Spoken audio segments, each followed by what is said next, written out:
Hello everyone, in today's video, I'll show you on how you can increase the raft size in Bambu Studio. So it's going to be extremely simple. The first thing that you want to do is to actually head over to your project, click on support, and then you want to navigate through your raft layers.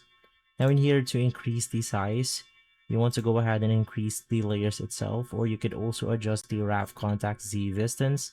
Now this is the Z gap between an object and a raft, and it is ignored for a soluble interfaces.